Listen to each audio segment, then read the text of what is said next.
Olá, estudante, tudo bem? Eu sou a professora Ana Paula Gomes, seja muito bem-vindo ao canal e no vídeo de hoje resolverei outra questão de direito financeiro do concurso Cefaz-RN, promovido pela Banca CESP em 2026. Vem comigo. Esse conteúdo é muito importante para quem for prestar TCE Santa Catarina, TCE-RN, concurso unificado do RN, PGE-RN. Então, olha só o cabeçalho. No que diz respeito à contabilidade dos créditos da Fazenda Pública e à classificação da dívida ativa, né? Artigo 39 e 39A da 4320, assinale a opção correta de acordo com a Lei 4320 e a LRF. Será que essa questão vai ter resposta correta? Vamos ver aqui, tá certo?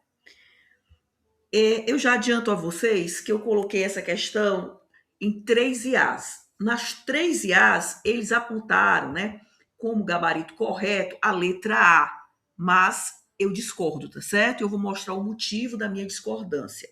E cada IA trouxe uma fundamentação diferente, mas eu vou mostrar aqui a fundamentação que mais se aproximaria da letra A se ela fosse verdadeira. A meu ver, não é, tá certo? Vamos lá. O que ele está dizendo aqui? A primeira coisa, gente, para qualquer concurso, é ver o que ele está pedindo. Aqui ele está pedindo a opção correta, não é verdade? Vamos ver o que diz a letra A. Olha só.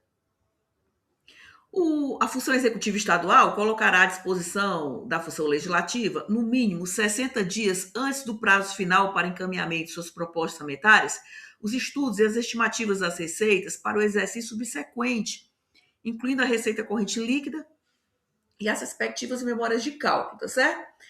Bem, como eu já adiantei para vocês, todas as IAs vão dizer que o gabarito é a letra A, mas não é, tá certo?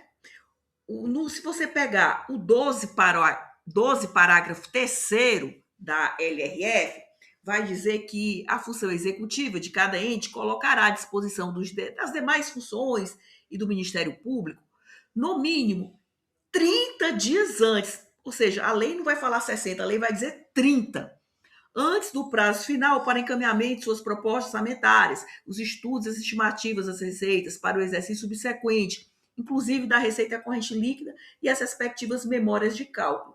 Eu tive a curiosidade ainda de colocar a palavra memória na LRF e verificar se tinha algum prazo de 60 dias em relação a essas memórias de cálculo.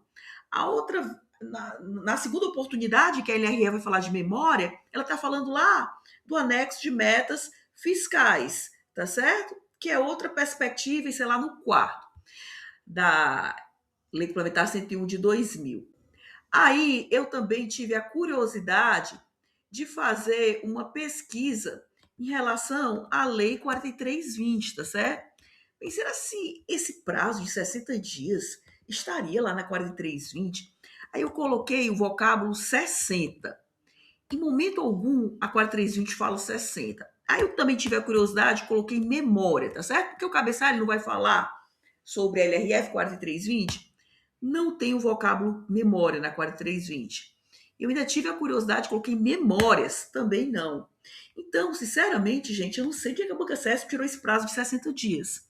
Em que pese as IAs que eu consultei apontarem a letra A como verdadeira, a meu ver, ela está falsa, tá certo? Porque se você ler o 12 parágrafo 3º da LRF, você vai ver que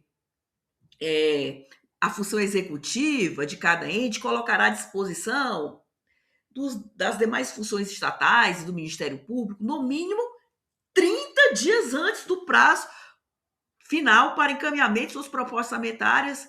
Aí tem que colocar à disposição os estudos, as estimativas de receita para o exercício subsequente, inclusive a receita corrente líquida e as respectivas memórias de cálculo. Porque essa questão está dizendo 60. Eu estou lendo 60, ó. 60 não são 30, então está errada a letra A, tá certo? Vamos ver se o gabarito seria a letra B. O que diz a letra B?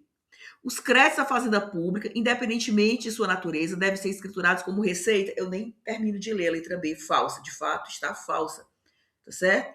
Porque quando o poder público tem um crédito, é um recebível. E recebível é ativo, não é receita, tá certo? A inscrição em dívida ativa não caracteriza receita realizada. Só haverá receita quando arrecadar a dívida ativa. Então, não termino de ler a letra B, porque ela está absolutamente falsa, tá certo? Letra C. O que é que diz?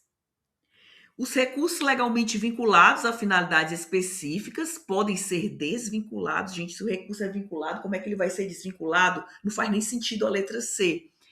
E utilizados para o custeio de despesas correntes. Não vou terminar de ler não, porque eu não quero que meu cérebro fotografe coisas erradas. Se o recurso é vinculado, ele está amarrado, né? E recurso vinculado tem que ser gasto no objeto da vinculação, como diz o próprio 8º da LRF, mais precisamente no parágrafo único, tá certo? Então, recursos vinculados parece tanto quanto óbvio, não podem ser desvinculados para custeio, tá certo? Não faz sentido algum. Eu acho que ele tentou confundir vocês com o princípio da desvinculação da receita de impostos, de que trata o artigo 167, inciso 4 da Constituição, mais parágrafo 4 do dito artigo 167, mas não diz coisa com coisa totalmente absurda, a letra C, tá certo? Vamos ver com a sorte da letra D. A função executiva estadual tem um prazo de até 90 dias após a publicação da Lei Orçamentária Anual para estabelecer a programação financeira e o cronograma de execução mensal de desembolso. Isso está errado. É lá no artigo 8º da LRF, que o prazo, gente, não é 90 dias que está dizendo aí. O nome do cronograma é Cronograma de Execução Mensal de Desembolso. Cronograma de Execução Mensal de Desembolso, tá certo? Deixa eu ver aqui. É o 8º. Até 30 dias, 30, após a publicação dos orçamentos, nos termos em que dispuser a LDO, a função executiva estabelecerá a programação financeira e o cronograma de execução mensal de desembolso. Tá certo? Se é mensal, não pode ser 90 dias. Errada a letra D. A letra E. No desdobramento das metas bimestrais de arrecadação, a função executiva estadual deve especificar em separado a quantidade e os valores de ações ajuizadas para cobrança de dívida ativa, bem como a evolução do montante dos créditos tributários passíveis de cobrança administrativa. Se eu tivesse feito esse concurso, eu teria marcado a letra E por exclusão, tá certo? Porque, assim, entre as opções A, B, C e D são nitidamente falsas, tá certo? Então, a que melhor se encaixa nos ditames da LRF, nos ditames da 4320, seria a letra E, mas por exclusão, tá certo? Porque eu não estou vendo assim nenhuma inconsistência técnica. Ou no desdobramento das metas bimestrais, deixa eu pegar aqui a LRF e colocar metas bimestrais, tá certo? Bimestrais. O 13, se você pegar o 13 da LRF, o que é que vai dizer? Deixa eu dar uma lida aqui no dispositivo. No prazo previsto no artigo 8º, o artigo 8º é que vai falar daquele cronograma de execução mensal de desembolso, né? As receitas previstas serão desdobradas pela função executiva em metas bimestrais de arrecadação, sim. O cronograma de desembolso, ou seja, o estudo de fluxo de caixa, ele é mensal, tá certo? Mas há metas de arrecadação e essas metas são reavaliadas a cada 2 meses. É verdadeiro. Então, nunca confundir cronograma de execução mensal de desembolso, lá do artigo 8º, com as metas bimestrais de arrecadação do 13 da LRF. São coisas distintas e uma coisa interconectada com a outra, tá certo? Então, olha só como essa letra E se encaixa no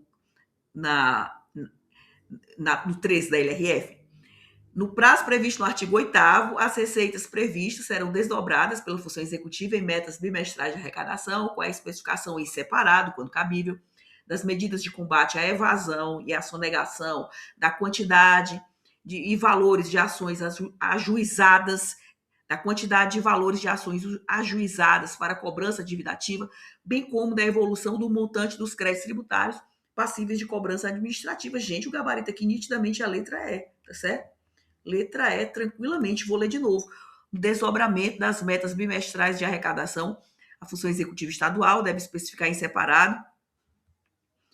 A lei, a LRF, ela vai falar também dessa separação em separado, tá certo? A quantidade e os valores de ações ajuizadas para cobrança da dívida ativa, sem transparência, bem como a evolução do montante dos créditos tributários passíveis de cobrança administrativa. Não está restringindo nada aqui.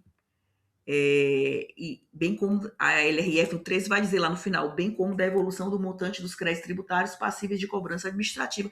Tranquilamente aqui o gabarito é a letra E de elefante, tá certo? De êxito, é de êxito. Vocês tenham muito cuidado com essa história de inteligência artificial, tá certo? Eu só utilizo a inteligência artificial quando eu tenho absoluta segurança em relação à informação.